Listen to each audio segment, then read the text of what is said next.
Tomato খাওয়া সত্যি খুবই উপকারী। ডক্টররা সবসময় বলে থাকে যে স্যালাড খাও, টমেটো খাও, কিন্তু সেই টমেটো খেতে হলে দেখে শুনে খেতে হবে। আজকে আমার হাজবেন্ড বাজার থেকে অনেক টমেটো নিয়ে এসেছে, আর টমেটোর দামও এখন কম। সেই টমেটো যখন আমি পরিষ্কার করছি, মানে ধুচ্ছি, ধুতে গিয়ে একটা টমেটোতে আমি দেখি দুটো দাঁত বসানো, মানে দুটো ফুটো একদম পাশাপাশি। তো দেখে আমার কিরকম একটা খটকা লাগলো, তাই ভাবলাম যে একবার ভিডিওটা করি। এই ভিডিওটা করেছি আপনাদের জন্য, যাতে আপনারা যখন বাজার থেকে এরকম টমেটো নিয়ে আসবেন, বাচ্চাদের দেওয়ার আগে, মানে বাচ্চারা তো অনেক সময় টমেটো খেতে চায়, ওদের ভালো লাগে টমেটো খেতে, ওরা কেটে দিলে ওরা টমেটো খায়, যেমন আমার ছেলে খেতে খুব ভালোবাসে টমেটো। শুধু তখন কিন্তু আপনারা কেয়ারফুলি ভাবে দেখবেন যে টমেটোতে ওইরকম কোনো দাগ নেই। তাহলে চলুন ভিডিওটা আপনাদের সঙ্গে শেয়ার করবো আমি। Hello everyone, welcome to Mousumi's kitchen and travel blogs. তো টমেটো খেতে আমরা সবাই ভালোবাসি, প্রচুর বাজার থেকে টমেটো আনা হয়েছে। এই টমেটোর মধ্যে একটা জিনিস আমি লক্ষ্য করলাম, ভিডিওতে অনেকবার দেখি টমেটোর মধ্যে দুটো দাগ পরপর, মানে মনে হচ্ছে কেউ কামড়েছে, দাঁতের চিহ্ন। তো সেরকম টমেটো আমি একটা পেয়েছি। তো লেটস সি এর মধ্যে কি আছে, আমি একটু কেটে দেখবো আর সেটা তোমাদের সঙ্গেও শেয়ার করবো।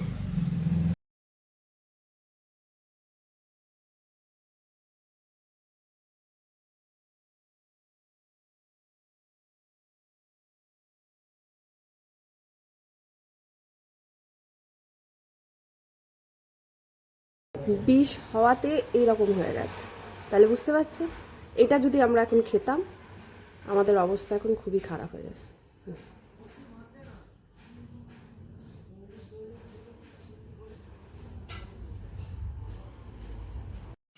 এই ভিডিওটা নিশ্চয়ই সবার জন্যই খুবই উপকারী হবে, আর আমি অনুরোধ করব এই ভিডিওটা শেয়ার করে দিতে, যাতে যারা জানে না বা দেখেনি এরকম, তারা যেন নেক্সট টাইম কোনো ভুল না করে। টমেটো কেনার সময় যেন দেখে কেনে, আর যদি ঘরে এরকম টমেটো থাকে প্লিজ ফেলে দেয়। ইভেন অনেকে আছে যে পচে গেলে এই হলে বা কোনো খারাপ কিছু হলে গরুকে দিয়ে দেয়, প্লিজ গরুকেও দেবেন না, কারণ যদি এটা সাপের বিষ হয়ে থাকে তাহলে কিন্তু গরুরও ক্ষতি হবে। কোনো পশু পাখিকেই এটা দেবেন না, পারলে পুরোপুরি ফেলে দেবেন যেখানে কোনো পশু পাখি মুখ দিতে না পারে, তাহলে কিন্তু তাদেরও ক্ষতি হবে। মানুষের সঙ্গে সঙ্গে কিন্তু তাদেরও ক্ষতি হয় সাপের বিষে।